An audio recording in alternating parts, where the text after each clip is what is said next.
ট্ৰাষ্টই যদিও দুদিনীয়া কাৰ্যসূচীৰে এই অনুষ্ঠান অনুষ্ঠিত কৰিছে, যদিও ইয়াত ধৰ্মালোচনী সভাৰ পৰা ধৰি বা ধৰ্ম আলোচনামূলক ভাগৱত পাঠ ব্যাখ্যাৰ লগতে নৃত্য, ভাওনা প্ৰদৰ্শন, দিহানাম আদি যিবিলাক সংযোগ কৰিছে, আমাৰ বেদৰ মতে আজি এই প্ৰাথমিক শাখাই দুদিনীয়া যজ্ঞ অনুষ্ঠিত কৰিছে।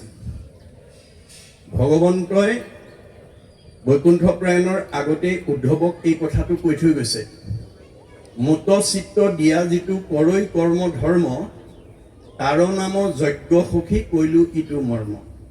এইটো দুদিনীয়া যজ্ঞ, কলিৰ যজ্ঞ। কি যজ্ঞ? ভাগৱত যজ্ঞ, ভক্তি যজ্ঞ, নাম যজ্ঞ। এই ভাগৱত আমি কিয় পঢ়িব লাগে বা কিয় শুনিব লাগে, ভাগৱততে উল্লেখ আছে। আক শুনি বন্ধ্যা নাৰী পুত্ৰ হুৱে গুণৱন্ত, দুৰ্জনো সজন হুৱে দুখী ধনৱন্ত। ভাগৱত শুনিলে সতী সন্তান নোহোৱা মহিলাই সুযোগ্য সন্তান পোৱাৰ যোগ্যতা পায়, দুষ্ট মানুহ শান্ত হৈ যায় আৰু দুখীয়া মানুহ ধনী হৈ যায়।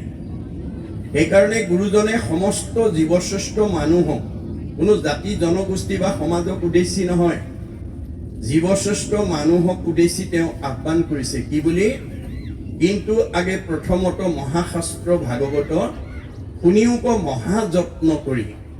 আমি ভাগৱত শাস্ত্ৰ মহাযত্ন কৰি শুনিবলৈ আহিব লাগে। বিশেষণ লগাইছে, কিয়? বিষয়ৰ দোষ যত সকলে কৰিব হত, হৰি ভকতৰ সংগ ধৰি। আজিৰ দৰে ভকতৰ সংগত বহি যদি আমি ভাগৱত শুনিব পাৰোঁ, আমাৰ পাৰিবাৰিক জীৱন, দাম্পত্য জীৱন, যুগ্ম জীৱন, সাংসাৰিক জীৱন, সামাজিক জীৱনৰ যিবিলাক দুখ বেদনাই আমাক আক্ৰান্ত কৰে, আমাক দূষিত কৰি ৰাখে, সেইখিনিৰ পৰা আমি মুক্ত হৈ যাব পাৰোঁ। সেইকাৰণে ভাগৱত শুনিবলৈ আহিব লাগে। ভাগৱত শুনিলে আমি প্ৰকৃত পথটো আমি চিনি পাম।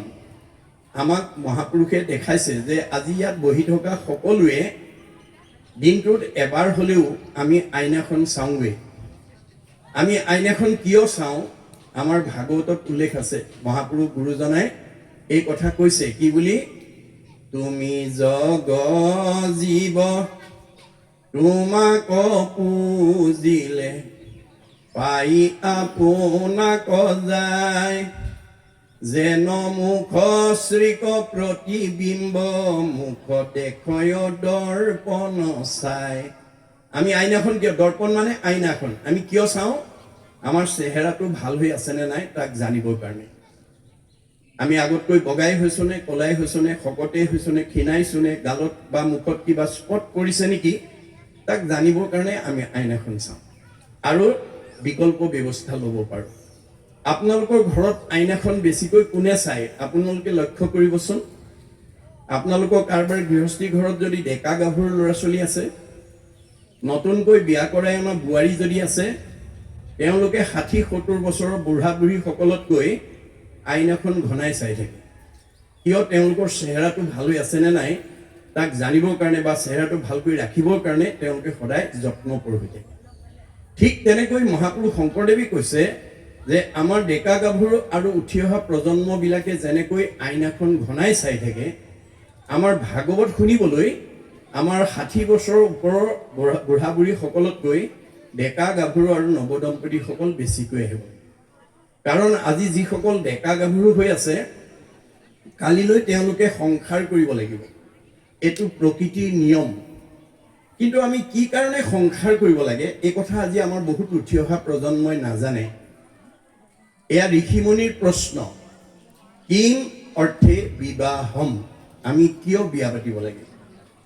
ঋগ্বেদত কৈছে, অথ পুৰুষস্তাৱত সৰ্ব যত জায়াং ন বিন্দতি, যত জায়াং বিন্দতে অথ প্ৰজায়তে তহি সৰ্বো ভৱতি। আমি কিয় বিয়া পাতিব লাগে? আজি এই মদাৰঘাট গাঁওখনত বিভিন্ন গৃহস্থীয়ে নিজৰ নিজৰ পৰিয়াল বা বংশক লৈ বসবাস কৰি আছে। পিতৃ মাতৃ গুচি যোৱাৰ পিছত আমি এই মদাৰঘাট গাঁৱত নিজৰ পিতৃ মাতৃৰ বংশক অনাগত দিনত এৰি থৈ যাবৰ কাৰণে ল'ৰা ছোৱালী জন্ম দিবৰ কাৰণে বিয়া পাতিব লাগে।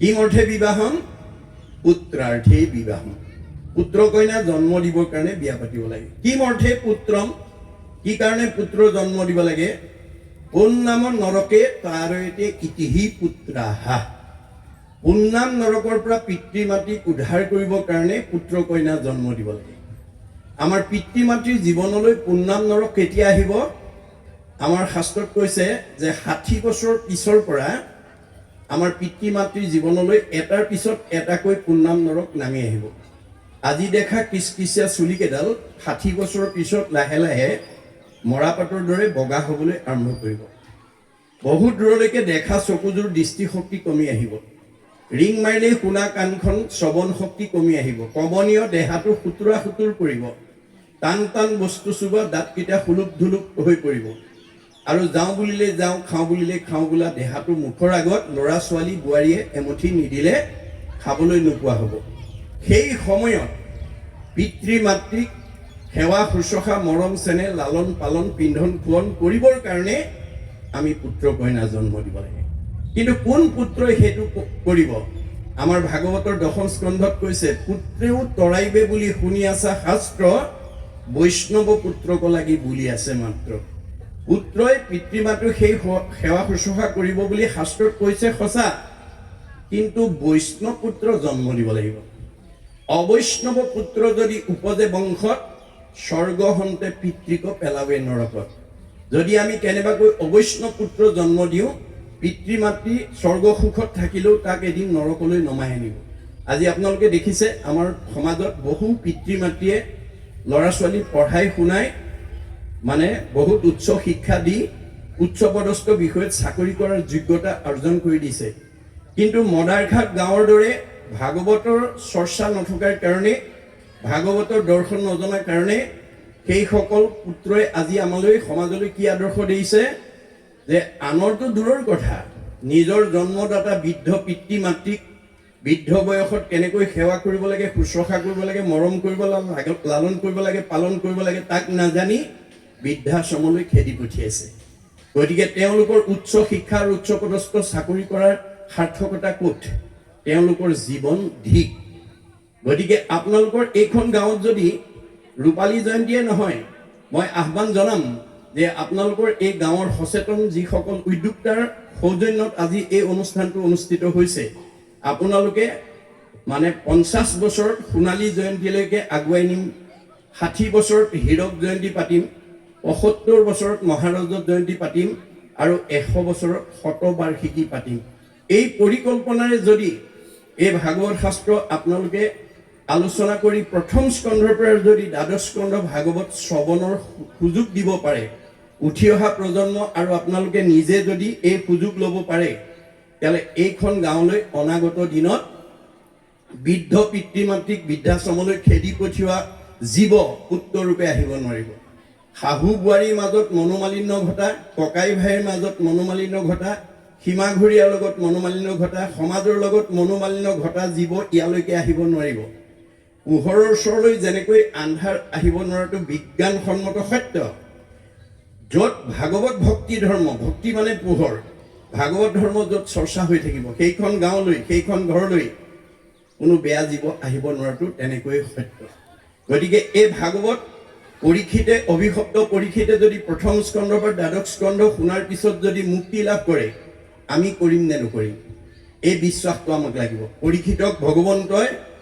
ভাৰতবৰ্ষৰ শ্ৰেষ্ঠ বৈষ্ণৱ ৰজা কৰি জন্ম দিছিলে তৎসত্ত্বেও অভিশপ্ত হৈ গ'ল কিয় তেওঁৰ যিটো প্ৰতিভা সেইটো তেওঁ প্ৰয়োগ কৰিব নাজানিলে আজি আপোনালোকৰ মদাৰঘাট গাঁৱত বাস কৰি থকা গৃহস্থীবিলাকক ভগৱন্তই কাৰোবাক নহয় কাৰোবাক এটা বেছি প্ৰতিভা দি পঠিয়াইছে কাৰোবাক গাঁওখনৰ ভিতৰত আটাইতকৈ ধনৱন্ত কৰিছে কাৰোবাক আটাইতকৈ বেছি বিদ্যাৱন্ত কৰি পঠিয়াইছে কাৰোবাক আটাইতকৈ সম্পদশালী কৰি পঠিয়াইছে কাৰোবাক আটাইতকৈ বুদ্ধিয়ক বা জ্ঞানী কৰি পঠাইছে আপোনালোকৰ গাঁৱৰ মানুহে জানিব গাঁওখনৰ ভিতৰত আটাইতকৈ ধনী মানুহ কোন গাঁওখনৰ মানুহে জানিব আটাইতকৈ বিদ্যাৱন্ত কোন সম্পদশালী কোন বুদ্ধিৱন্ত কোন জ্ঞানী কোন কিন্তু আপোনালোকে জানিলেই নহ'ব আপোনালোকৰ গাঁওখনলৈ যে সেইকেইটা গুণ বেছিকৈ দি যদি কাৰোবাক ভগৱন্তই প্ৰতিষ্ঠা কৰি ৰাখিছে তেতিয়া ভগৱন্তই কৈছে তোমাক যে মদাৰঘাট গাঁৱৰ ভিতৰত মই আনতকৈ বেছি ধনী, আনতকৈ বেছি শিক্ষিত, আনতকৈ বেছি বুদ্ধিমান,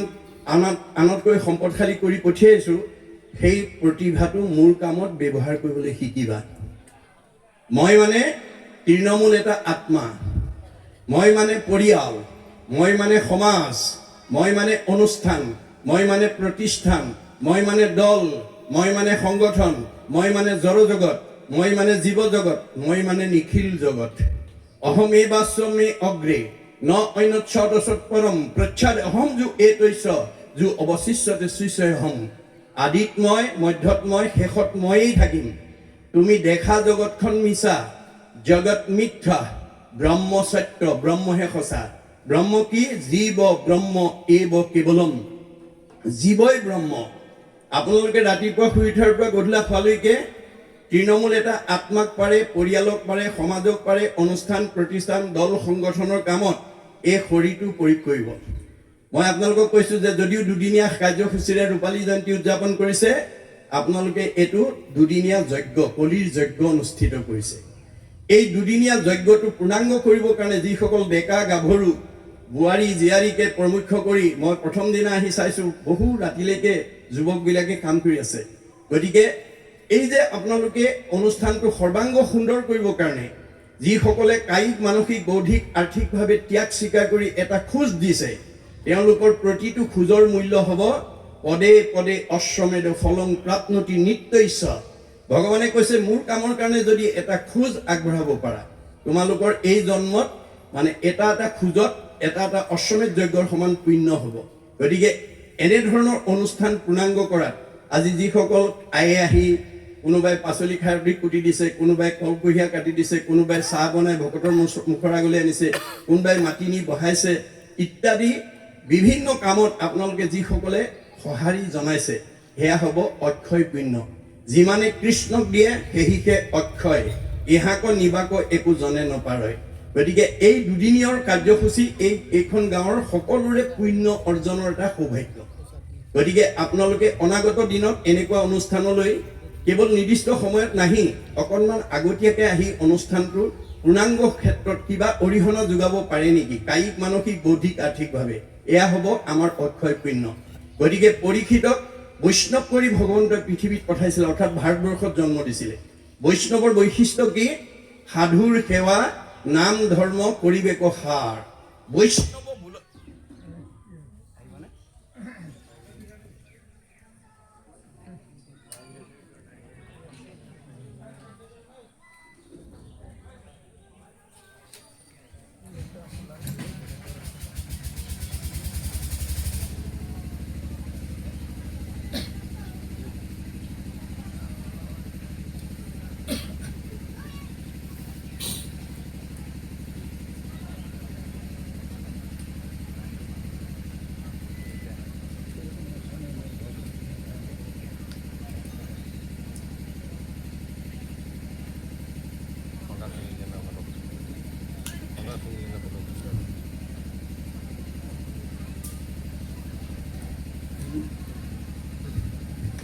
সাধুৰ সেৱা, নাম ধৰ্ম কৰিবেক সাৰ, বৈষ্ণৱ বোলয় এহি তত্ত্ব আছে যা। আপোনালোকৰ পৰিয়ালৰ, আপোনালোকৰ সমাজৰ যাৰ সাধুৰ প্ৰতি, সন্ত মহন্ত ভক্ত বৈষ্ণৱ প্ৰতি যাৰ শ্ৰদ্ধা থাকিব আৰু নামৰ প্ৰতি যাৰ আস্থা থাকিব, সেই গুণবিশিষ্ট ব্যক্তিজন ডেকা ল'ৰাই হওক বা গাভৰু ছোৱালীয়ে হওক, বোৱাৰীয়ে হওক বা শাহুৱেই হওক, পিতৃয়ে হওক বা মাতৃয়ে হওক, তেওঁ বৈষ্ণৱ। মনত ৰাখিব কথাটো। আমাৰ বেদৰ মতে তেওঁক বৈষ্ণৱ বুলি আখ্যা দিছে। বৈষ্ণৱৰ দ্বিতীয় বৈশিষ্ট্য কি? এনেকৈ কোনো ধৰ্মালোচনী সভা, ভাগৱত ব্যাখ্যা, নাম প্ৰসংগ, পাঠ প্ৰসংগত একেলগে বহাৰ পিছত বৈষ্ণৱ গুণসম্পন্ন ব্যক্তিয়ে গ্ৰাম্য কথা নাপাতে, বিষয়ৰ কথা নাপাতে, ভকতৰ বিষয়ত নাহি আসকতি, কৃষ্ণ কথা শুনিবলৈ সদায় কৰে ৰতি। ভকত বৈষ্ণৱে কেনেকৈ দিনটোত কৃষ্ণ কথা এটা শুনি জন্ম জন্মান্তৰ কাৰণে অক্ষয় পুণ্য সঞ্চয় কৰি জীয়াই থাকোঁতে শান্তি আৰু মৰিলে সদ্গতি পাব পাৰোঁ, তাৰ কাৰণে সদায় অনুৰাগী হৈ থাকে। মনত ৰাখিব, আপোনালোকে জীয়াই থাকোঁতে শান্তি পোৱা জীৱইহে মৰিলে সদ্গতি পাব। জীয়াই থাকোঁতে যি অশান্তি পাব সি মৰিলে অধোগতি যাব। যে শান্তি কিহে দিব? পকা ঘৰ দুৱাৰ, গাড়ী মটৰ, ধন সম্পত্তিয়ে দিব নোৱাৰে। পকা ঘৰ দুৱাৰ, ধন সম্পত্তিয়ে আমাৰ জীৱটোক গতি দিব নোৱাৰে, শৰীৰটো সুস্থ কৰি ৰাখিব নোৱাৰে, মনটো আনন্দত ৰাখিব নোৱাৰে, পৰিয়ালত মিলা প্ৰীতি ৰাখিব নোৱাৰে। বহুত ধন টকা পইচা, গাড়ী মটৰ, পকা ঘৰ দুৱাৰ থকা মানুহৰো মুখত হাঁহি নাই, অন্তৰত শান্তি নাই, পৰিয়ালত মিলা প্ৰীতি নাই। সেইকাৰণে মহাপুৰুষে এইবোৰ মিছা বুলি কৈছে। আন যত সবে মিছা ভক্তিৰ অভাৱে। গতিকে ঈশ্বৰৰ কথা শ্ৰৱণ নকৰিলে কোনো জীৱৰ পুণ্য সাধন নহয়, মনত ৰাখিব কথাটো। গতিকে কৃষ্ণ কথা শুনা মানে উপজয় পুণ্য, পাপ হুৱে দূৰ, মিলে মহামুখ্য, সুখ প্ৰচুৰ। আপুনি মনে ভবা সুখটো পাবলৈ কাৰণে আপুনি মনৰ পৰা পাপবিলাক দূৰ কৰিব লাগিব। আৰু কৃষ্ণ কথা যেতিয়া কাণেদি সোমাব তেতিয়াহে পাপবোৰ ওলাই যাব। কৰ্ণপথে ভকতৰ হিয়াত প্ৰৱেশী হৰি, দুৰ্বাসনা হৰে সমস্তই, জলৰ যতে কমল যেহেন শৰতকালে স্বভাৱতে নিৰ্মল হয়। শৰৎকালৰ পানীৰ দৰে ভাগৱত শুনা জীৱ নিৰ্মল হৈ যাব, মনত ৰাখিব কথাটো। গতিকে আমাৰ ভাগৱত শুনাৰ প্ৰতি অনুৰাগী হ'ব লাগিব। আৰু কি আছে? বৈষ্ণৱৰ চতুৰ্থ বৈশিষ্ট্যটো হ'ল কি? নকৰিব প্ৰাণী হিংসা মনে একোজন, সদায় চিন্তিব মাত্ৰ কৃষ্ণৰ চৰণ। বৈষ্ণৱ গুণসম্পন্ন ব্যক্তিয়ে প্ৰাণী হিংসা নকৰে, সদায় ঈশ্বৰৰ কথা শুনিবৰ কাৰণে অনুৰাগী হৈ থাকে। কিয়? ভগৱানে কৈছে, যত দেখা ভূত প্ৰাণী সবা হাকে বিষ্ণু মানি, হিংসা এৰি কৰা উপকাৰ। মই চবতে আছো দেই, কুকুৰ চিগাৰেল গদৰ্ভৰু আত্মাৰাম। দেহটোহে কুকুৰ মেকুৰী গাহৰি, আত্মাটো নহয়। গতিকে এই কথা জানি পাৰিলে কাৰোবাক উপকাৰ কৰিবা, কাকো হিংসা নকৰিবা। উপকাৰ কৰিলে পৰোপকাৰে পুণ্যম। আপুনি আনক উপকাৰ কৰিলে পুণ্য হ'ব। পুণ্য হ'লে আপুনি জীয়াই থাকোঁতে সুখ ভোগ কৰিবলৈ পাব আৰু মৰিলে সদ্গতি পাব। আনক হিংসা কৰিলে পাপায় পৰপীড়নম। আনক যদি দুখ দিয়ে আপোনাৰ পাপ হ'ব। পাপ হ'লে আপোনাৰ জীৱনলৈ দুখ দুৰ্গতি নামি আহিব, আয়ুস কাটি দিব। আনক দুখ দিয়া মানুহে কেতিয়াও 100 বছৰ ভোগ কৰিবলৈ নাপায়। গতিকে পৰীক্ষিতে এই কথাটো নাজানি মৃগয়া কৰিবলৈ গুচি গ'ল, অৰ্থাৎ পহু মাৰিবলৈ গুচি গ'ল। প্ৰাণী হিংসা কৰিবলৈ যোৱাৰ লগে লগে তেওঁ ভাৱত পাপ সৃষ্টি হ'ল। পহুৰ পিছত দৌৰি দৌৰি পিয়াহত অন্থকণ্ঠ শুকাই শ্ৰমিক ঋষিৰ আশ্ৰমত পানী বিচাৰি সোমাল। সেই সময়ত শ্ৰমিক ঋষিয়ে একান্ত মনে ঈশ্বৰক ধ্যান কৰি আছে। কোন আহিছে কোন অহা নাই ক'ব নোৱাৰে, কিন্তু পৰীক্ষিতে সেই বিবেচনা নকৰি পদমৰ্যাদাক প্ৰাধান্য দি, মই দেশৰ ৰজা, তুমি মোৰ প্ৰজা, তোমাৰ আশ্ৰমত আহিছো, তুমি মোক মান্যতা দিয়া নাই, এই বুলি তেওঁ খঙত একো নাই হৈ ধনুৰ আগেৰে মৰাসাপ এটা আনি শ্ৰমিক ঋষিৰ ডিঙিত মেৰিয়াই থৈ গুচি গ'ল। খবৰটো তেওঁ খেলি থকা পুত্ৰ চিংগিমুনিয়ে লগৰীয়াৰ মুখে গম পাই দৌৰি আহি দেখিলে, হয় পিতাকৰ ডিঙিত কোনোবাই মৰাসাপ আহিছে। তেওঁ কোনো চিন্তা নকৰি লগে লগে অভিশাপ দিলে, মোৰ পিতাদেউৰ ডিঙিত যোনে এনেকৈ মৰাসাপ আৰি থৈ গৈছে, এই তক্ষকে তেওঁ 7 দিনত দংশন কৰি মাৰিব। খবৰটো পৰীক্ষিতৰ কৰ্ণগোচৰ হোৱাৰ লগে লগে পৰীক্ষিত মৃত্যুৰ ভয়ত ত্ৰস্তমান হ'ল আৰু পুতেক জন্মেজয়ক মাতি আনি ক'লে, বোপাই মই কৰ্মদোষত অভিশপ্ত হ'লো, মোক 7 দিনত তক্ষকে দংশন কৰিব, মোৰ মৃত্যু অনিবাৰ্য। এই সপ্তদ্বীপা পৃথিৱী পৰিচালনাৰ দায়িত্ব তোমাৰ ওপৰত অৰ্পণ কৰিলো আৰু মই কিবা প্ৰকাৰে তক্ষকৰ হাতৰ পৰা নিজক বচাব পাৰোঁ নেকি, কালৰ হাতৰ পৰা, মৃত্যুৰ হাতৰ পৰা মই উপায় বিচাৰি যাওঁ। এই বুলি পৰীক্ষিতে জন্মেজয়ৰ হাতত ৰাজ্যভাৰ দি ক'লৈ গ'ল? গংগাৰ পাৰত আশ্ৰয় ল'লেগৈ। পৰীক্ষিতে যদি মৃত্যুৰ হাতৰ পৰা, কালৰ হাতৰ পৰা, তক্ষকৰ হাতৰ পৰা নিজক বচাবৰ কাৰণে যদি গংগাৰ আশ্ৰয় ল'ব লাগে, আমি ল'ব লাগে নে নালাগে? আৰু আপোনালোকে এই 2 দিনত ল'বনে নলয়, এই কথাটো প্ৰত্যেকেই অনুভৱ কৰিব লাগিব দেই। কি গংগা? নামেই গংগা। আজি আপোনালোকে নামৰ আশ্ৰয় লৈছে, ভাগৱতৰ আশ্ৰয় লৈছে। নামেই গংগা, নামে নাতাৰিলে জীৱ আৰু কোনে তাৰে, শ্ৰাদ্ধ কৰি কাক কোনে তাৰিবাক পাৰে, কাৰ শ্ৰাদ্ধ কোনে কৰে, শ্ৰাদ্ধ কোনে খায়, কেৱলে নিজৰ মাত্ৰ জীৱিকাৰ উপায়, শ্ৰাদ্ধটো বিশ্বাস কৰি নাম যিটো এৰে, সিটোজনে আপোনাকো আত্মঘাত কৰে। এয়া বেদৰ বচন, মনে ৰাখিব। খবৰটো পোৱাৰ লগে লগে ৰাজ্যৰ দেৱঋষি, ৰাজঋষি, ব্ৰহ্মঋষি, ঋতিজকে প্ৰমুখ্য কৰি গণ্যমান্যসকল আহি পেলাই পৰীক্ষিতৰ সন্মুখত সমবেত হ'ল। এই কথাটোৱে আমাক কি শিকাইছে? যে মদাৰঘাট গাঁৱত বিভিন্ন জাতি জনগোষ্ঠী, বিভিন্ন সম্প্ৰদায়, বিভিন্ন ধৰ্ম, বিভিন্ন সমাজৰ লোকে বসবাস কৰি থাকিব পাৰে। সমাজৰ ভিন্নতা থাকিব পাৰে, জাতিৰ ভিন্নতা থাকিব পাৰে, পৰিয়ালৰ বা বংশৰ ভিন্নতা থাকিব পাৰে, কিন্তু আত্মাৰ ভিন্নতা নাই। আত্মা দৃষ্টিত আমি সকলো ঈশ্বৰৰ অংশ জীৱ, তোমাৰে সেই অংশ আমি যত জীৱ যাক। তোমাৰ মায়াই প্ৰভু বান্ধিলে আমাক, তেওঁৰ মায়াই পাই আজি আপোনাক আপোনকৰ ভাৱৰ সৃষ্টি কৰিছে। আমি প্ৰত্যেকে ভগৱানৰ ওচৰত দাবী কৰিব লাগিব, ইও উপদেশ ভজো তোমাৰ চৰণে, কৰ্মৰ বন্ধন সিন্ধু শ্ৰৱণ কীৰ্তনে। তোমাৰ গুণনাম লৈ যাতে আমি তোমাৰ এই মায়াৰ বান্ধোনবিলাক যাতে ছিঙি পেলাই আমি মুক্ত হ'ব পাৰোঁ, তাৰ কাৰণে তুমি কৃপা কৰিব লাগিব। খবৰটো এই ধৰণে আপোনালোকৰ গাঁৱত কাৰোবাৰ বিপদ আপদ এটা হ'লে মোৰ কোনো বংশ নহয়, পৰিয়াল নহয়, সমাজৰ নহয়, আমাৰ জাতিৰ নহয় বুলি খবৰ নোলোৱাকৈ নাথাকিব। ভগৱানে বেয়া পাব। ভগৱানে কাক ভাল পায়? God loves him who loves his creation. ভগৱানে সেইজনকেই ভাল পায় যি তেওঁৰ সৃষ্টিৰ প্ৰাণীবিলাকক ভাল পায়। গতিকে আমি সকলো যাতে আমাৰ একেখন গাঁৱৰ মানুহ হিচাপে একে আত্মা, আধ্যাত্মিক দৃষ্টিত, দেহ দৃষ্টিত নাচাব, দেহ ধৰ্ম নল'ব, আত্মাৰ ধৰ্ম ল'ব। দেহ আজি আছে কালিলৈ নাই, আত্মা সদায় থাকিব। গতিকে আপোনালোকে খবৰ এটা লোৱাটো মানৱীয় ধৰ্ম।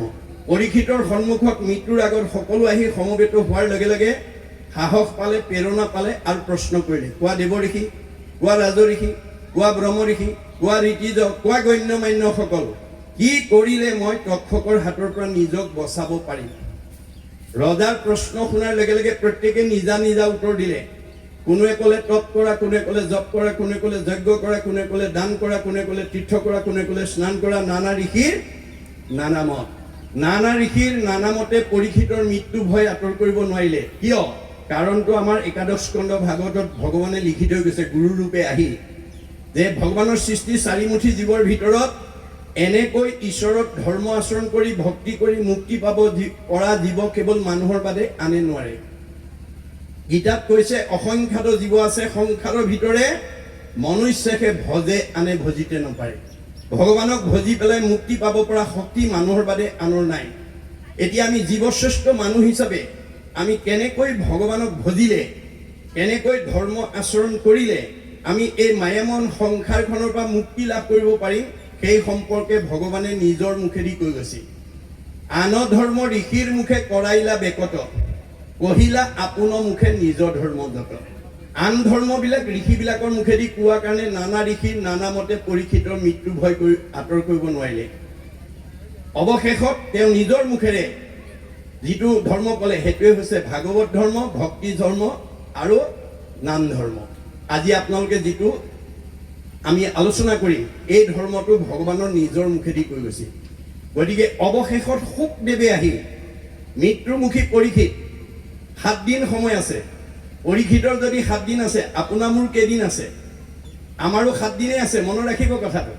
আজি বৃহস্পতিবাৰ, অহা বুধবাৰলৈকে, আজি বৃহস্পতিবাৰৰ পৰা অহা বুধবাৰলৈকে এই 7 দিনৰ ভিতৰত আমি ইয়াত বহি থকা সকলোৰে জন্ম আৰু মৃত্যু এই 7 দিনৰ ভিতৰতেই হ'ল। পৰীক্ষিতক মাত্ৰ বেছ কৰি লৈছে, কথাখিনি আমাক কৈছে। গতিকে শুকদেৱে আহি প্ৰথম স্কন্ধৰ পৰা দ্বাদশ স্কন্ধ 7 দিন 7 ৰাতি নীৰৱ নিচ্ছিন্নভাৱে শ্ৰৱণ কৰোৱাৰ লগে লগে দ্বাদশ স্কন্ধ ভাগৱত পৰীক্ষিতে শুনাৰ লগে লগে ব্ৰহ্মজ্ঞান প্ৰাপ্ত হৈ গ'ল। মই ইমান সময় মৰিম বুলি যিটো ভয় কৰি আছিলোঁ, তাৰ দেখোন মৃত্যুৱেই নাই। অৰ্থাৎ আমাৰ জীৱৰ মৃত্যু নাই। মৃত্যু কাৰ আছে? দেহৰেহে ধৰ্ম, জনম মৰণ। আমাৰ দেহটোৰহে জন্ম মৃত্যু আছে। জীৱৰ কি আছে? সংস্কাৰ আৰু গতি। আপোনালোকে যদি জীয়াই থাকোঁতে প্ৰথম স্কন্ধৰ পৰা দ্বাদশ স্কন্ধ ভাগৱত যদি শুনা আৰু পঢ়াৰ নিজাববীয়াকৈ যদি কৰ্ম আঁচনি লয়, আপোনাৰ জীৱ পৰীক্ষিতৰ দৰে গতি পাব। মনত ৰাখিব কথাটো। পৰীক্ষিতৰ দৰে গতি পাব। ভাগৱত সকলোৱে পঢ়িব পাৰে, সকলোৱে শুনিব পাৰে, তাত কোনো বাধা নাই। আমাৰ এতিয়া বহুত কিছুমান সমাজত সংৰক্ষণশীল নিয়মৰ দ্বাৰা ডেকা ল'ৰা, গাভৰু ছোৱালী, মতা মানুহ, মাইকী মানুহ বা শৰণীয়া অশৰণীয়া, দাড়ি থকা দাড়ি নথকা ইত্যাদি বিচাৰ কৰি ভাগৱত শুনিবলৈ বা পঢ়িবলৈ নিদিয়ে। এইটো আমি গুৰুদ্ৰোহী কাম কৰিম। যদি কোনোবাই আজি তাৰিখলৈকে আমাৰ উঠি অহা প্ৰজন্মক যদি ভাগৱত পঢ়াৰ পৰা আঁতৰাই ৰাখিছে, আমি গুৰুদ্ৰোহত কৰিম। কাৰণ ভাগৱতত কৈছে, হৰি নাম কীৰ্তনত নাহিকে নিয়ম একো, এতেকেহে ধৰ্ম মাজে সাৰ। আমি ভাগৱত সকলোৱে পঢ়িব পাৰোঁ। সুৰ নাজানিব পাৰে, অৰ্থ নাজানিব পাৰে, আপুনি পঢ়ি গ'লেও আপোনাৰ জীৱই মুক্তি পাব। জানি বা নাজানি কৰে নামৰ কীৰ্তন। আজি এতিয়া আমাৰ অসমীয়াত মাষ্টাৰ ডিগ্ৰী লোৱা ছাত্ৰ ছাত্ৰীবিলাকে ইউনিভাৰ্চিটিত টেবুলৰ ওপৰতে ঘোষা কীৰ্তন, গীতা ভাগৱত থৈ অধ্যয়ন কৰি মাষ্টাৰ ডিগ্ৰী লৈ আহিছে। অধ্যয়নত বাধা নাই, কিন্তু নিয়ম কেৱল আনুষ্ঠানিকতাত আহিব। সেইকাৰণে মই আহ্বান জনাইছোঁ আপোনালোক সকলোৱে পঢ়িব জনাসকলে জীৱন্ততে প্ৰথম স্কন্ধৰ পৰা দ্বাদশ স্কন্ধ যাতে কোনো কথা অৰ্থ বা সুৰ নজনাকেও যদি কিতাপ পঢ়া দিও পঢ়ি যায় তেতিয়াও আপোনাৰ জীৱই মুক্তি পাব। মনত ৰাখিব কথাটো, এই কথা আমাক কৈছে। গতিকে ভাগৱত দ্বাদশ স্কন্ধ শুনাৰ লগে লগে পৰীক্ষিতৰ ব্ৰহ্মজ্ঞান হ'ল। মই যিটো মৰিম বুলি ভাবিছিলোঁ তাৰ মৃত্যুৱেই নাই, অৰ্থাৎ জীৱৰ মৃত্যু নাই। মৃত্যু কাৰ আছে? দেহৰ। জীৱৰ কি আছে? সংস্কাৰ আৰু গতি। আমাৰ জীৱটো কেনেকুৱা গতি হ'ব? গীতাত কৈছে যেন জোকে তৃণ পাইলে এৰয় অপৰ, জীৱৰ দেহৰ জানা সেহি পতন্তৰ। আমাৰ দেহত থকা জীৱটো এটা শ্ৰেণী জোকৰ লগত তুলনা কৰিছে গীতাই। অৰ্থাৎ এটা শ্ৰেণী জোকে মুখৰ আগত আন এডাল বন নোপোৱালৈকে পিছৰডাল এৰি নিদিয়ে। আমাৰ দেহত থকা জীৱটোৱে আন এটা দেহ নোপোৱালৈকে এইটো দেহৰ পৰা ওলাই নাযায়। দ্বিতীয় এটা উপমা দিছে যেন নৱ বস্ত্ৰক পুৰুষে পিন্ধে আগ, পুৰাতন বস্ত্ৰ পাছে কৰে পৰিত্যাগ। আপুনি ফটা চোলা এটা পিন্ধি আছিল, বজাৰৰ পৰা নতুন এটা অনাৰ লগে লগে আমি পুৰণাটো পেলাই যেনেকৈ নতুনটো পিন্ধো, আমাৰ দেহত থকা জীৱটোৱে এই পুৰণা দেহ এৰি নতুন দেহলৈ যাব। জীৱৰ গতি আছে, গতি হয় ঊৰ্ধ্বগতি নহয় অধোগতি। মনত ৰাখিব। এতিয়া আপোনাৰ দেহত থকা জীৱটো আপুনি ওপৰলৈ পঠাব নে তললৈ পঠাব, সেই দায়িত্বটো আমাৰ নিজৰ নিজৰ দেই। আপুনি আপোনাৰ শত্ৰু, আপুনি আপোনাৰ মিত্ৰ, আপুনি আপোনাৰ ৰাখে মাৰে, হৰিক নভজি নৰে আপুনি হুৱয় নষ্ট, হৰি ভজি আপোনাক তাৰে। আজিৰ দৰে যদি আপোনালোকে ভাগৱত শুনি কথাবিলাক বুজি পায়, আপোনালোকৰ জীৱ ঊৰ্ধ্বগামী হ'ব, সংস্কাৰ হ'ব। আৰু যদি ভাগৱত শুনিবলৈ নাহে, আপোনাৰ জীৱ অসংস্কাৰী হৈ থাকিব, তেতিয়া অধোগতি যাব। সেইকাৰণে আমাৰ দাৰ্শনিক পণ্ডিতে কৈছে you are the curator of your own destiny. আপোনাৰ ভাগ্যখন আপুনি নিজে গঢ়িব লাগিব। আপোনাৰ পৰিয়ালটো আপুনি ভাল কৰিব লাগিব। আপোনালোকৰ সমাজখন আপুনি ভাল কৰিব লাগে, আনে কৰিব নোৱাৰে। গতিকে ভাগৱত শুনিলে আমি সংস্কাৰ হৈ যাম। মনত ৰাখিব কথাটো। এইটো অকল ধৰ্ম দৰ্শনেই নহয়, বিজ্ঞানে স্বীকাৰ কৰিছে। আমাৰ পৃথিৱীৰ উপৰিভাগত যি বায়ুমণ্ডল আছে তাক ঘনত্বৰ ওপৰত 3টা স্তৰত বিজ্ঞানে প্ৰধানকৈ ভাগ কৰি দেখুৱাইছে, টপস্ফিয়াৰ, টেট্ৰস্ফিয়াৰ, আইনোস্ফিয়াৰ। এই 3টা ষ্টেজ যি ভাগৱত যি শুনিব ই ইমান সংস্কাৰ হৈ যাব যে প্ৰয়াণৰ পিছত ই ৰকেটৰ দৰে 3টা লেয়াৰ ভেদ কৰি 14 ব্ৰহ্মাণ্ডৰ বাহিৰত শুদ্ধ জীৱ ভকতৰ কাৰণে নিৰ্মাণ কৰি থোৱা বৈকুণ্ঠত অৱস্থান কৰিব। আপোনাৰ জীৱ আৰু ঘূৰি আহিব নালাগে। ভাগৱত শুনিবলৈ কিয় আহিব লাগে? জন্ম ৰহিত হ'বৰ কাৰণে। আপুনি যদি ভাগৱত নুশুনে ঘূৰি থাকিব লাগিব 3টা লেয়াৰৰ ভিতৰত, পুনৰপি জনমম পুনৰপি মৰণম। গতিকে আপোনাৰ জীৱই বৈকুণ্ঠলৈ ঘূৰি যাব নোৱাৰিব। সেইকাৰণে আমি ভাগৱত শুনিবলৈ আহিব লাগে। আপুনি যিমান দামী কাপোৰ নিপিন্ধক মলি পৰিবই। মলি গুচাবলৈ আপুনি চাবোন চাৰ্ফ ব্যৱহাৰ কৰিবই লাগিব। আপুনি যদি মই দামী কাপোৰ পিন্ধিছোঁ বুলি চাবোন চাৰ্ফ ব্যৱহাৰ নকৰে, আপোনাৰ দামী কাপোৰখনৰ পৰা মলি নিজে আঁতৰ নহয়। আপোনালোকে মদাৰখাট গাঁৱৰ ভিতৰত মই বিদ্যাৱন্ত, ধনৱন্ত, শ্ৰীমন্ত, শিক্ষিত বুলি যদি অভিমান কৰি যদি আজিৰ দৰে অনুষ্ঠানলৈ নাহে, আপোনাৰ জীৱ সংস্কাৰ হ'ব নোৱাৰিব। আপোনাৰ জীৱ এই 3টা লেয়াৰত ঘূৰি থাকিব লাগিব। গতিকে শোকদেৱে আহি এতিয়া আমাৰ এই 2য় স্কন্ধ ভাগৱত মৰিবলৈ 7 দিন আছে মাত্ৰ। এইটো পৰীক্ষিতক বেছ কৰি লৈছে, আমাকে কৈ আছে। আমাৰ হাতত মাত্ৰ 7টা দিন আছে। কোনে জানে মই ঘৰ পামগে নে নাপাম। পদ্মৰ পত্ৰৰ নীৰ পৰি যেন নুহি থিৰ, সেইমতে জীৱন চঞ্চল। আমাৰ দেহত থকা জীৱটো পদুম পাতৰ পানীৰ লগত তুলনা কৰিছে ভাগৱতে। পদুমৰ পাতৰ পানী বতাহে কোন সময়ত পেলাই দিব তাৰ যেনেকৈ সিদ্ধান্ত নাই, আপোনাৰ মোৰ দেহৰ পৰা জীৱ কোন কি পৰিস্থিতিত কি সংঘাতত কেনেকৈ ওলাই যাব তাৰো সিদ্ধান্ত নাই। মনত ৰাখিব কথাটো। এই কথা জানি দৃষ্টি শক্তি থাকোঁতেই, শ্ৰৱণ শক্তি থাকোঁতেই, ভৰিকেইটা আহিব পৰা শক্তি থাকোঁতেই, হাতৰ কৰ্মশক্তি থাকোঁতেই আজিৰ দৰে অনুষ্ঠানলৈ আহি পৰকালৰ ধন সঞ্চয় কৰিব লাগিব। আজি এই 2টা দিনত আপোনালোকে যিকণ সময় কৃষ্ণৰ কাৰণে দিব, সেইটো আপোনালোকৰ অক্ষয় পুণ্য হ'ব। এই 2টা দিন ইয়ালৈ নাহি ব্যৱসায় বাণিজ্য কৰি আপুনি 50 লাখ টকা উপাৰ্জন কৰিব পাৰিব, কিন্তু লগত নিব নোৱাৰে। বাহ্যিক ধন, বাহ্যিক গাড়ী মটৰ, পকা ঘৰ দুৱাৰ আপুনি বনাব পাৰিব, কিন্তু লগত নিব নোৱাৰে। সেইকাৰণে ভাগৱতত কৈছে যত দেখা ধন শৰীৰে স্বৰ্জন, মৰিলে লগে নাযায়। আমি বাহ্যিকত যিবোৰ ঘটিছোঁ, যিবোৰ বনাইছোঁ, সেইবোৰ ইয়াত এৰি থৈ যাম।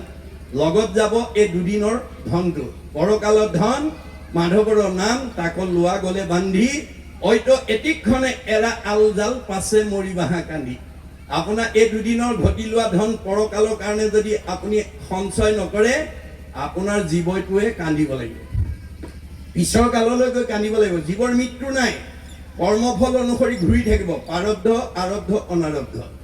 প্ৰাৰব্ধ মানে পূৰ্ব জন্মৰ বেছি পুণ্য লৈ মদাৰখাট গাঁৱত যি বাস কৰি আছে গৃহস্থী হিচাপে, সি গাঁওখনৰ ভিতৰত চবতকৈ ওপৰত থাকিব।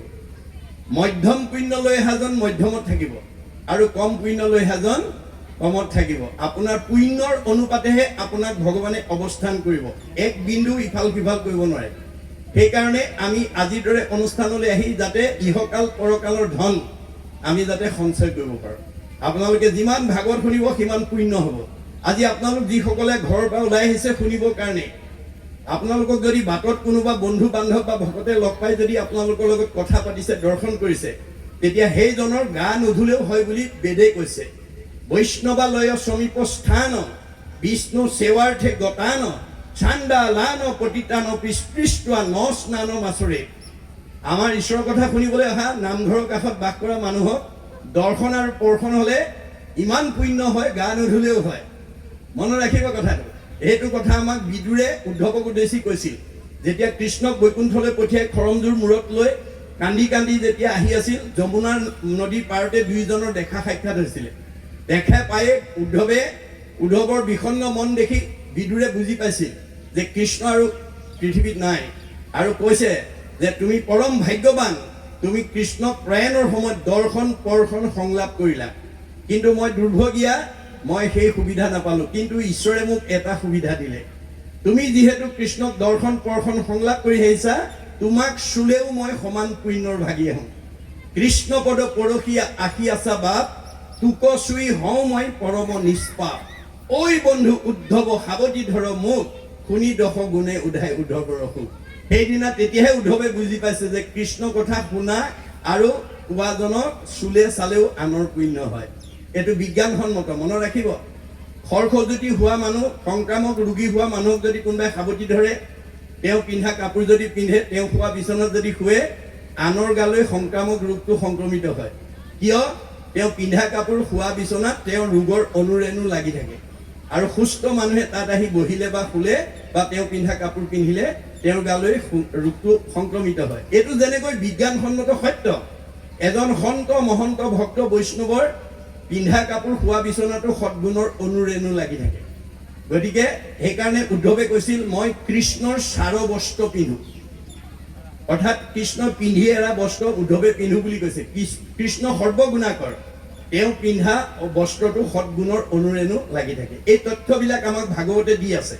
এতিয়া এই দ্বিতীয় স্কন্ধ ভাগৱতত শুকদেৱে আহি মৃত্যুমুখী পৰীক্ষিতক এই ভাগৱত ধৰ্ম মহিমা বৰ্ণন নামাকৰণৰ সৈতে মানে পৰীক্ষিতক কোৱাৰ চলেৰে পৰীক্ষিতক মাত্ৰ বেছ কৰি লৈছে, আধাৰ কৰি লৈছে, কথাখিনি আমাক কৈছে। মনত ৰাখিব কথাটো। ভাগৱত হৈছে আমাৰ জীৱনশৈলীৰ এখন মানে সংবিধান, এখন সংবিধান। এটা জীৱ মাতৃগৰ্ভত স্থিতি হোৱা দিনৰ পৰা মৃত্যু পৰ্যন্ত মাকে কি খাব লাগিব, কি খাব নালাগিব, কি কৰিব লাগিব, কি কৰিব নালাগিব, কলৈ যাব লাগিব, কলৈ যাব নালাগিবকে প্ৰমুখ্য কৰি জীৱন শৈলীৰ সকলো নিয়ম ভাগৱতত নিবন্ধ কৰি থৈছে। ভাগৱতত 8 প্ৰকাৰ সদাচাৰ লিখি থৈছে। কায়ৰ সদাচাৰ, বাক্যৰ সদাচাৰ, মনৰ সদাচাৰ, গমন সদাচাৰ, শৌচ সদাচাৰ, অন্ন সদাচাৰ, স্নান সদাচাৰ, শয়ন সদাচাৰ। এই 8 প্ৰকাৰ সদাচাৰ যদি আপোনালোকে দ্বাদশ স্কন্ধ ভাগৱত শুনি নিজে পালন কৰিব পাৰে, পৰিয়ালক যদি পালন কৰাব পাৰে, আপোনালোকৰ প্ৰত্যেকৰ আয়ুস বাঢ়ি যাব, প্ৰত্যেকৰ আয়ুস বাঢ়ি যাব। আমাৰ ভগৱানে চবকে 100 বছৰ দিছে। মনুষ্যৰ আয়ুষত বৰিষ সংখ্যা, মানুহ মাত্ৰেই মই চবকে 100 বছৰ দিছো। তৎসত্বেও আজি আমাৰ বহুত উঠি অহা প্ৰজন্ম 100 বছৰ ভোগ কৰিবলৈ নোপোৱাকে আমাৰ মাজৰ পৰা গুচি গৈছে। গণ্ডগোল ক'ত লাগিলে? ৰহস্য ক'ত? এই ৰহস্য ভেদ কৰিবৰ কাৰণে ভাগৱত শুনিবলৈ আহিব লাগিব। ৰহস্যক জানে যিটো লোক সততে কীৰ্তন কৰে মোক, ধৰি দৃঢ় ব্ৰত কৰি যত্ন বিপৰীত, মূৰ সৰ্বোত্তম দুয়ো পাৱে কৰে নমস্কাৰ, ভক্তি ভাৱে তাৰ মূৰ এৰা এৰি নাহি কদাচি। আপোনালোকে প্ৰত্যেকখন ঘৰতে ল'ৰা ছোৱালী জন্মদিন ভাগৱত পাঠৰ যোগেদি পাতিব। পশ্চিমীয়া সংস্কৃতি এৰিব, কাৰণ কেক বনাই নামটো লিখি তাক আকৌ কটাৰীয়ে কাটি তাকে খাবলৈ দিয়া অপসংস্কৃতিত আপোনালোকে মানে জন্মদিন নাপাতিব। আপোনালোকে গুৰুজনাৰ নীতিমতে পাতিব। ল'ৰাটোৰ মানে ভৱিষ্যত মংগলৰ কাৰণে ভাগৱত একাধ্যায় পাঠ কৰি ভকতক মাতি আনি আশীৰ্বাদ ল'ব। সজনৰ আশীৰ্বাদে মিলে কৃষ্ণৰ প্ৰসাদ। এতিয়া কাৰো ঘৰলৈ কৃষ্ণ আহি পেলাই ল'ৰাটো আয়ুষ্মান ভৱ মানে পঢ়া শুনাত ভাল হ'ব বুলি আশীৰ্বাদ দিবলৈ নাহে। কোনে দিব? হৰিৰ মূৰ্তিক হৰি ভক্তক দেখিবা, শক্তি অনুৰূপে তাৰ প্ৰীতি আচৰিবা, সমস্ত ভূততে আছে ভগৱান, সেহি ভাবি সবাকো কৰিবা বহুমান। ভগৱান চবতে আছে, কিন্তু মূৰ্তিমন্ত হৈ ভকতত আছে।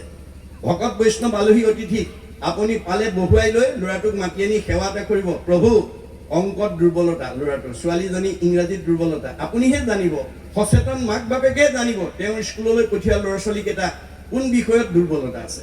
কিন্তু আমাৰ ভাগৱতে কৈছে তুমি দুৰ্বলতা আছে বুলি জানি সিমানতে সীমাবদ্ধ কৰিলে নহ'ব। তেওঁলোকক সবলতালৈ নিয়াৰ ব্যৱস্থাটো ভাগৱতৰ নীতি আদৰ্শৰে পালন কৰিব। অৰ্থাৎ আপোনাৰ ঘৰলৈ অহা ভগৱন্ত স্বৰূপ ভক্তসকলৰ ওপৰত আশীৰ্বাদ ল'ব। সজনৰ আশীৰ্বাদে মিলে কৃষ্ণৰ প্ৰসাদ। ভকত বৈষ্ণৱে যদি আশীৰ্বাদ দিয়ে ঈশ্বৰে কৃপা কৰিব। গতিকে কলি যুগৰ মানুহে কৃষ্ণক পোনপটীয়াকে পাব নোৱাৰে। কেনেকৈ পাব? গীতা ভাগৱতত কৈছে, কৃষ্ণক পাইবাৰ জানা ভকতি সে পন্থ, ইহাক কহে গীতা ভাগৱত গ্ৰন্থ। গীতা ভাগৱতে কৈছে যে কলি যুগৰ মানুহে ভগৱন্তক ভক্তিৰ মাধ্যমেদি পাব। আৰু সেই ভক্তিটো ক'ত কৰিব লাগিব? ভকতত ভকতি দানে কৰু গুৰু দায়া তনয় অধিক। আমাৰ ভকতৰ প্ৰতি আমাৰ শ্ৰদ্ধাটো জন্ম দিয়া ল'ৰা ছোৱালীকেইটাতকৈ অধিক হ'ব লাগে। ভকতৰ প্ৰতি ইমান শ্ৰদ্ধা হ'ব লাগে। আৰু ভকতে যদি আপোনাৰ আদৰ অভ্যৰ্থনা মৰম স্নেহত সন্তুষ্ট হৈ যদি কয় বৰ ভাল লাগিল, মানুহ ঘৰত গৈ সমাজখনত গৈ সজনৰ আশীৰ্বাদে মিলে কৃষ্ণৰ প্ৰসাদ। কৃষ্ণই পোনপটীয়াকে কাকো আশীৰ্বাদ নিদিয়ে, ভকতৰ আশীৰ্বাদ দিলেহে আপোনাক ভগৱন্তই কৃপা কৰিব। এই তথ্য আমাক দি আছে। এতিয়া এই দ্বিতীয় স্কন্ধ ভাগৱতত আহি মানে পৰীক্ষিতক উদ্দেশ্যি শুকদেৱে কৈছে, কি কৈছে শুনক। অজয় জয় কৃষ্ণ যাৰ স্মৰণ মংগল, অজাগ যোগাদিৰো হৰি নাম মহাফল,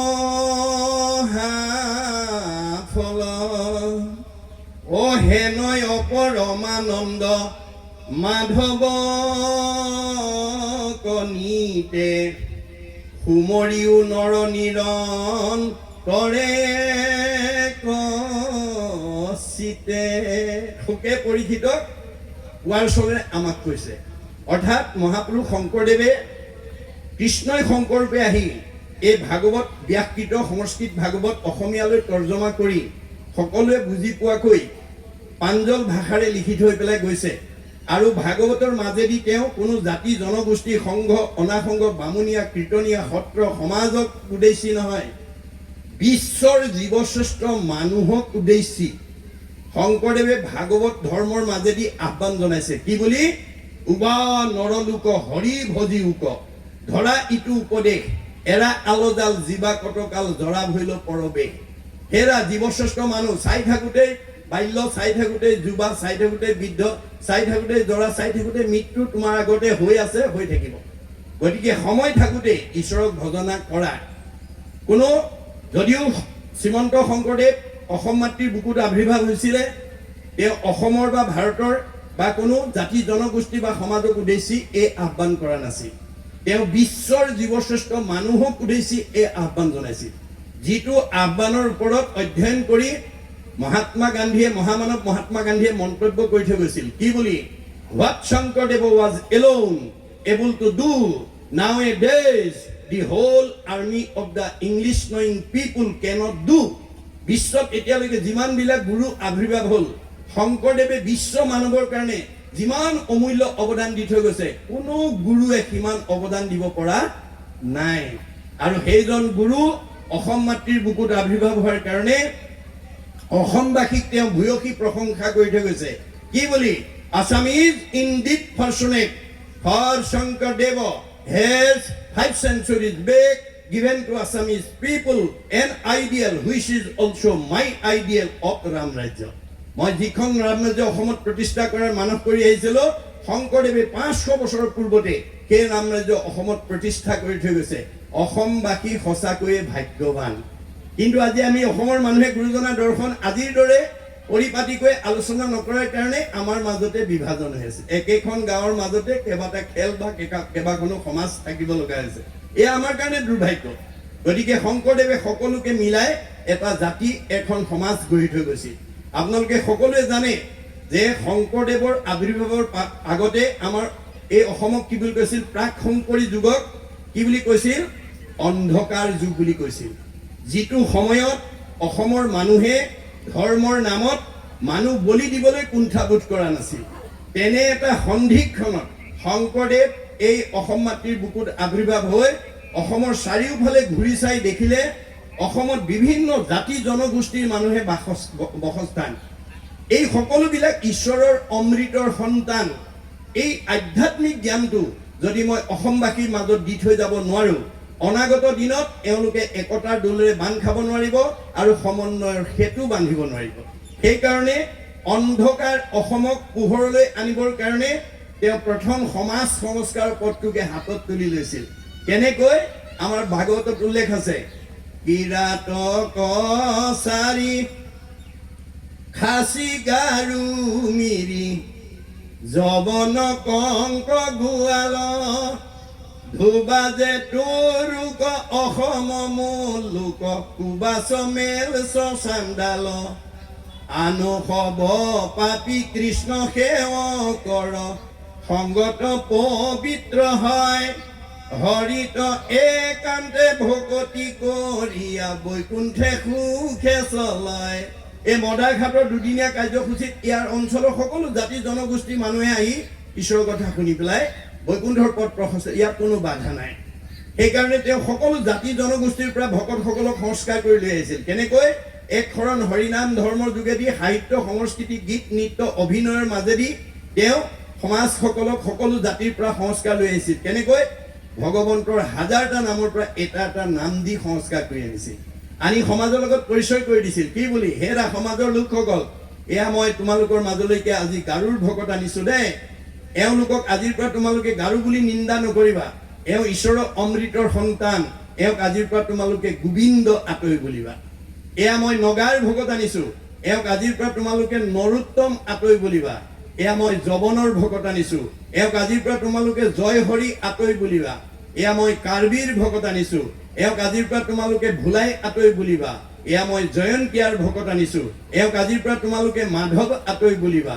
এয়া মই হীৰাৰ ভকত আনিছো, এওঁক আজিৰ পৰা মথুৰা দাস আতৈ বুলিবা।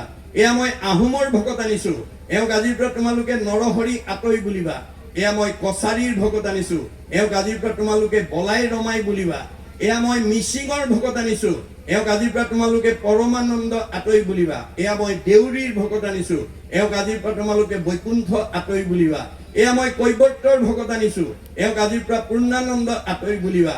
এয়া মই বনিয়াৰ ভকত আনিছো, এওঁক আজিৰ পৰা হৰিদাস আতৈ বুলিবা। এয়া মই কোচৰ ভকত আনিছো, এওঁক আজিৰ পৰা তোমালোকে মুৰাৰী আতৈ বুলিবা। এয়া মই কলিতাৰ ভকত আনিছো, এওঁক আজিৰ পৰা তোমালোকে গোপাল আতৈ বুলিবা। এয়া মই ভুটিয়াৰ ভকত আনিছো, এওঁক আজিৰ পৰা তোমালোকে দামোদৰ আতৈ বুলিবা। এয়া মই নাপিতৰ ভকত আনিছো, এওঁক আজিৰ পৰা তোমালোকে নাৰায়ণ ঠাকুৰাতা বুলিবা। এয়া মই তিৱাৰ ভকত আনিছো, এওঁক আজিৰ পৰা তোমালোকে সুদাম আতৈ বুলিবা। এয়া মই কায়স্থৰ ভকত আনিছো, তেওঁক আজিৰ পৰা তোমালোকে হতাই আতৈ বুলিবা। এয়া মই মুছলমানৰ ভকত আনিছো, এওঁক আজিৰ পৰা তোমালোকে শ্যাম কাই আতৈ বুলিবা। তাৰ পৰা অপ্ৰভংশ হৈ চান্দ খাই হৈছে। এয়া মই ব্ৰাহ্মণৰ ভকত আনিছো, এওঁক আজিৰ পৰা অনন্ত কণ্ডলী সাৰ্বভৌম ভট্টাচাৰ্য বুলিবা। এই ধৰণে সকলো জাতি জনগোষ্ঠীৰ পৰা ভকতক সংস্কাৰ কৰি আনি বৰ্ণ বৈষম্যহীন এখন সমাজ প্ৰতিষ্ঠা কৰি ঘোষণা কৰি থৈ গ'ল। কি বুলি? অহৰিক ভজয় যিটো তাকে বোলে জাতি,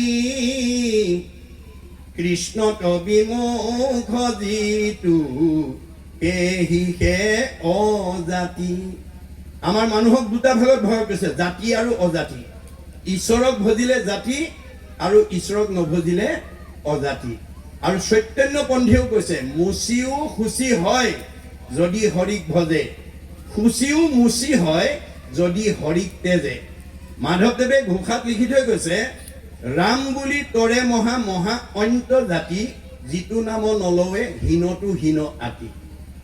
আৰু ভাগৱতৰ প্ৰথম স্কন্ধটো মানে সুতে শৌনক প্ৰমুখ্যে 28,000 ঋষিক এই কথাটোকে কৈছে।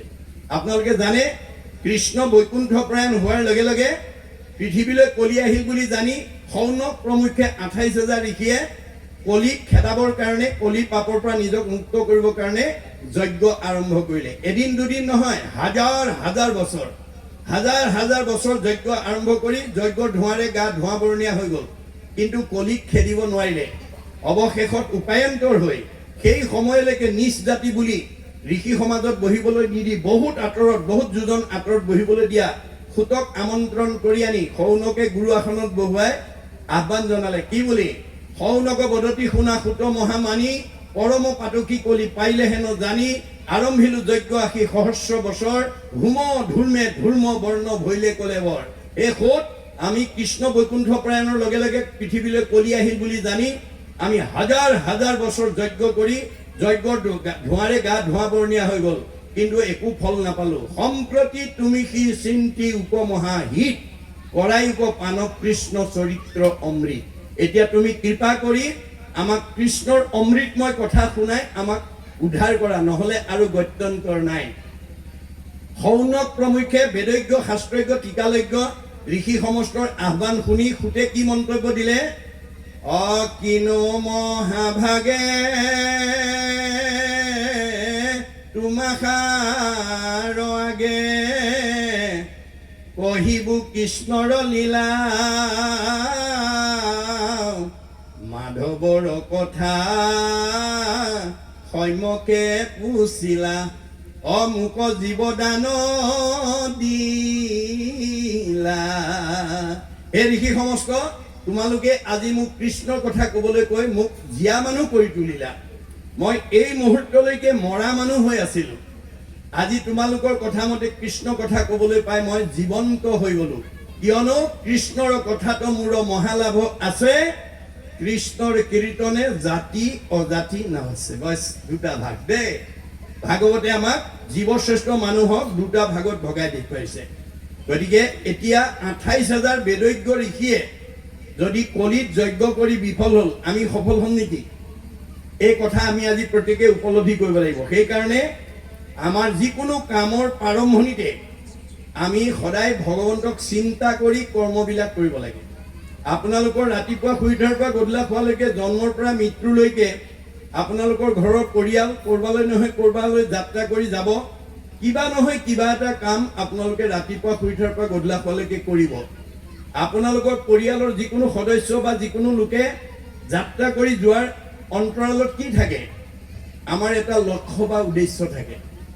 আমাৰ লক্ষ্য আৰু উদ্দেশ্য নোহোৱা কোনো যাত্ৰা কোনো মানুহে নকৰে। আৰু কামবিলাক কৰোঁতে আমাৰ কামৰ মাজত কি থাকে? এটা কামনা বা বাসনা থাকে। কামনা বাসনা নথকা কাম কোনো মানুহে পৃথিৱীত নকৰে। এতিয়া আমাৰ প্ৰশ্ন হ'ল যে যাত্ৰাৰ লক্ষ্য আৰু উদ্দেশ্য, কামৰ আমাৰ কামনা আৰু বাসনা কোনে পূৰণ কৰিব? আমাৰ গুৰুজনাই কৈছে ভগৱন্তই কৰিব। ভগৱন্ত পূৰ্ণ কাম, আমি অকাম। তেওঁ স্বতন্ত্ৰ, আমি পৰতন্ত্ৰ। আপোনালোকে বহুত দিনৰ আগৰ পৰাই কৰবালৈ যাম বুলি ভাবি থাকিলেও নিৰ্দিষ্ট দিনা যাব নোৱাৰিবও পাৰে যদি ভগৱন্তই যাব নিদিয়ে। খাম বুলি বাঢ়ি লোৱা ভাত কাঁহীও আপোনালোকে খাবলৈ নাপাব পাৰে যদি ভগৱন্তই খাব নিদিয়ে।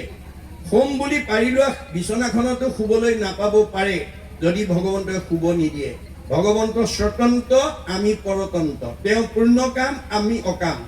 এই কথা জানি আপোনালোকে যাত্ৰাৰ আৰম্ভণিতে কৃষ্ণৰ নাম লৈ যাবৰ কাৰণে পৰামৰ্শ দিব। যিকোনো মানুহ কৰবালৈ যাত্ৰা কৰোঁতে ভগৱন্তৰ হাজাৰটা নামৰ পৰা এটা নাম লৈ যাত্ৰা কৰিব লাগে। যিটো জনে যাই নাম উচৰি, তাৰ পাছে পাছে ভ্ৰমন্ত হৰি। বৎসক স্নেহ যেন ধেনু ধাৱে, ভজিও জানি হেন হৰি পাৱে। আপুনি যাত্ৰাৰ কালত যদি কৃষ্ণ নাম উচ্চাৰণ কৰি যাব পাৰে, আপোনাৰ পিছে পিছে কৃষ্ণ যাব। কেনেকৈ? মানে এজনী গাই গৰুৱে পোৱালিটো যেনেকৈ মুখৰ আগত শিয়াল কুকুৰে আক্ৰমণ কৰিব নোৱাৰাকৈ বা শত্ৰুৱে আক্ৰমণ কৰিব নোৱাৰাকৈ ৰক্ষণাবেক্ষণ দি যায়, যাত্ৰা কালত যি ঈশ্বৰৰ নাম লৈ যাত্ৰা কৰিব তেওঁক ভগৱন্তই তেনেকৈ ৰক্ষণাবেক্ষণ দিয়ে। একচিত্ত মনে যিটো মহাজনে, সুৰে গুণ নাম স্মৰি, তাক ৰক্ষা কৰি, সুৰয় সদায় হাতে কৌমদকী ধৰি। কৌমদকী মানে গদা, গদা মানে নাম।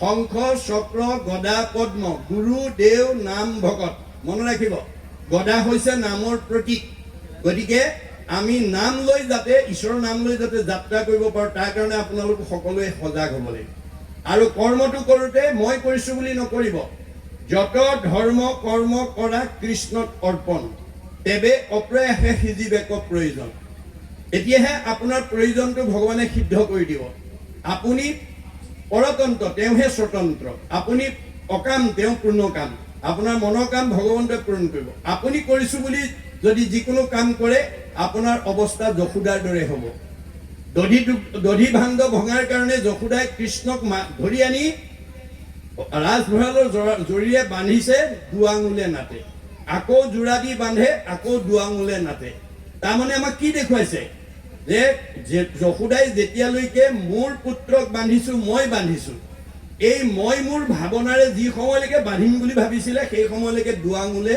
নোজোৰাকৈ আছিলে সমস্ত কৰ্মক মই কৰোঁ বুলি মানে অহংকাৰ বুলি তাকো জানিবা আপুনি মই কৰিছোঁ বুলি ভাবি যদি আপোনালোকে কাম কৰে এইটো অহংকাৰ থাকিব অহংকাৰী মানুহে কেতিয়াও মনৰ কামনা পূৰণ কৰিব নোৱাৰে এয়া হৈছে প্ৰথম দৰ্শন মনত ৰাখিব দেই এইকাৰণে কৈছে তেওঁ ভাগৱতৰ দ্বিতীয় স্কন্ধ আৰম্ভণিতে ভগৱানক প্ৰাৰ্থনা কৰি লৈছে কি বুলি জয় জয় কৃষ্ণ যাৰ স্মৰণ মংগল ভগৱানৰ নাম স্মৰণ কৰিলেই মংগল হৈ যাব আপোনালোকে ধনে ধানে টকাই পইচা গাড়ীয়ে মটৰে পকা ঘৰে দৰে নদন বদন হৈ আছে কিন্তু ঈশ্বৰৰ নাম স্মৰণ নকৰে তেতিয়া আপোনাৰ ঘৰত অমংগলৰ পৰা হাত সাৰিব নোৱাৰে এইটো বেদৰ বচন এইটো ভগৱানৰ মুখৰ বাণী সুমংগলেই অমংগল জানা কৃষ্ণ বিনে অমংগলেই সুমংগল কৃষ্ণৰ কীৰ্তনে আপোনাৰ ব্যক্তিগত জীৱন পাৰিবাৰিক জীৱন যুগ্ম জীৱন সাংসাৰিক জীৱনত কিবা অৰ্থন্তৰ হৈছে আপুনি ভকত চাৰিজন মাতি পাঠ একাইদা কৰক নাম এষাৰ গাওক আপোনাৰ মংগল হৈ যাব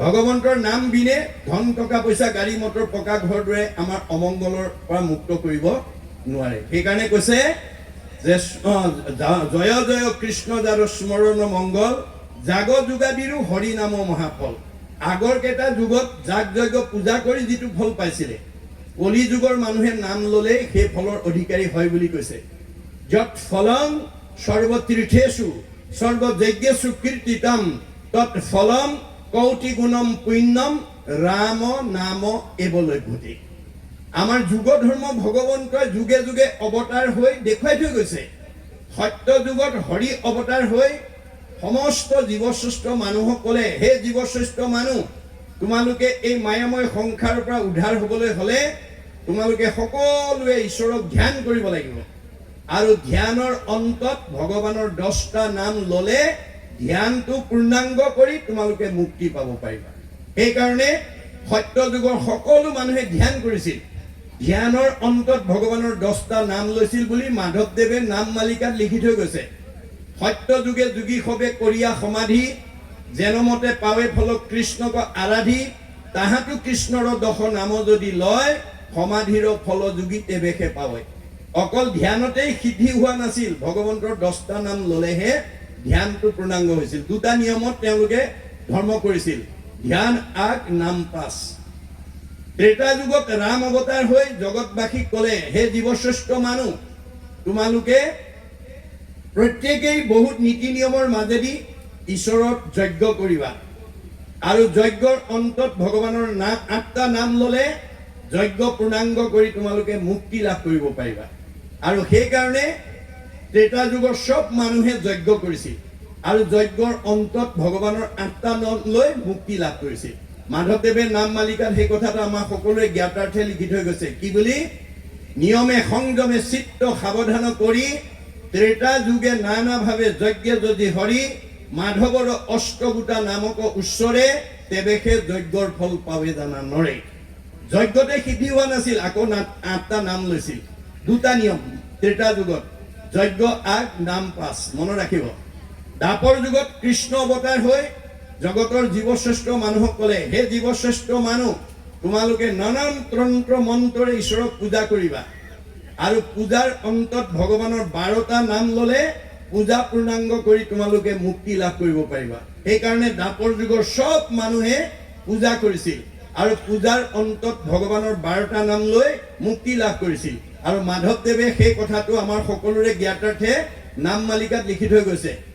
নানা তন্ত্ৰে মন্ত্ৰে পূজা কৰে দাপৰত, হৰিৰ দ্বাদশ নাম জপয় সতত, নাম কীৰ্তন এসে সাংগ কৰয় পূজাক, তেৱেসে পূজাৰ ফল পাৱে জানা তাক। গতিকে এই তিনিটা যুগত দুটা নিয়মত ঈশ্বৰত ভক্তি কৰিছিল আৰু ধৰ্ম আচৰণ কৰিছিল। সত্য যুগত ধ্যান আগ নাম পাছ, ত্ৰেতা যুগত যজ্ঞ আগ নাম পাছ, দাপৰ যুগত পূজা আগ নাম পাছ, দুটা নিয়ম দেই। কিন্তু কলি যুগৰ মানুহক মাধৱ পুৰুষে ভূয়সী প্ৰশংসা কৰিছে। কি বুলি? ধন্য ধন্য কলিৰ লোক কৰম ভাগ, সৰ্বধৰ্ম ঠেলি হৰি নাম ভৈলা আগ। কলি যুগৰ মানুহক ভাগ্যৱান বুলি কৈছে। কোনো জাতি জনগোষ্ঠীক উদ্দেশ্যি কোৱা নাই, কলি যুগৰ মানুহ মাত্ৰেই ভাগ্যৱান। কিয়? আন সকলো ধৰ্ম ঠেলি নাম ধৰ্মক অগ্ৰাধিকাৰ দিয়ে। কিয়? ভাগৱতত কৈছে আন ধৰ্মবিলাক কৃষ্ণ বৈকুণ্ঠ পৰায়ণ হোৱাৰ লগে লগে কৃষ্ণৰ লগত গুচি গ'ল বুলি কৈছে। আন ধৰ্ম কৃষ্ণৰ লগতে গুচি গৈলা, একস্থান হুয়া হৰি নাম মাত্ৰ ৰৈলা। কলি যুগৰ মানুহ তৰিবৰ কাৰণে কেৱল ভগৱানে নামটোহে থৈ গৈছে। এতেকেষে নামত সমস্ত পুণ্য পায়, জানিয়া যতনে ফুৰা হৰি গুণ গায়। নামে তপ নামে জপ নামে যুগ ধ্যান, নামে দান নামে পুণ্য কোটি তীৰ্থ স্নান। নামে ধন জন বন্ধু নামে পিতা মাতা, নামে নিজ সুহৃদ নামেষে গতি দাতা। ইহ পৰ লোকে নাম বিনে গতি নাই, চাৰিও বেদৰ ইহে মুখ্য অভিপ্ৰায়। মানে সৃষ্টিকৰ্তা ব্ৰহ্মাই 4খন বেদ আনি 3বাৰ প্ৰমাণ কৰি কলি যুগৰ মানুহৰ কাৰণে এই তথ্য দি থৈ গৈছে। 4 বেদক ব্ৰহ্মাই আনি বিচাৰিলা 3 প্ৰমাণী, এহি মানে মাত্ৰ কৰিলা সাৰ, হৰি কীৰ্তনেষে তৰে সংসাৰ। আমাৰ কলি যুগৰ মানুহ ঈশ্বৰৰ নাম বিনে আনে তৰাব নোৱাৰে। আপুনি অন্য কৰিব পাৰিব কিন্তু ফল নাপাব। কলিত হৰিৰ কীৰ্তন এৰিয়া অন্যত্ৰ ধৰ্ম আচৰে, মিছাতে কেৱলে শ্ৰম মাত্ৰ পাৱে একোৱে ফল নধৰে। কৰিব পাৰিব, সেইটো আমাৰ অধিকাৰ আছে, কিন্তু ফল নাপায়। গতিকে আমাৰ নামৰ আশ্ৰয় ললেহে আমি তৰিব। হেন জানি নামৰ চৰণ চাপি ধৰা, গৃহতে থাকিয়া সুখে সংসাৰ কটাৰা। আমাৰ 4 আশ্ৰমৰ ভিতৰত গৃহাশ্ৰমেই শ্ৰেষ্ঠ দেই। গতিকে আপুনি ঘৰতে থাকি ঈশ্বৰৰ নাম লৈ মুক্তি পাব পাৰে। আমাৰ গৃহাশ্ৰমৰ মানুহৰ স্বভাৱ কেনেকুৱা হ'ব লাগে, আদৰ্শ কেনেকুৱা হ'ব লাগে? কাছৰ সদৃশ ভাৱাপন্ন হ'ব লাগে। কাছৰ বৈশিষ্ট্য কি? বালিত কণী পাৰে, পানীত উমনি দিয়ে। বালিত কণী পাৰি পানীত উমনি দি ভাৱৰ দ্বাৰা বালিত কণী ফুটাই দিয়ে। যেহেন কচ্ছপে তৰে ডিম্ব পাৰি জল মাজে ফুকাৰয়, সেইমতে সন্তে বিষয়তে থাকি সদায়ে মুখ চিন্তয়। ভাৱনাৰ ইমান ক্ৰিয়া। গতিকে বালিত কণী পাৰি পানীত উমনি দি বালিত কণী ফুটাই দিয়ে।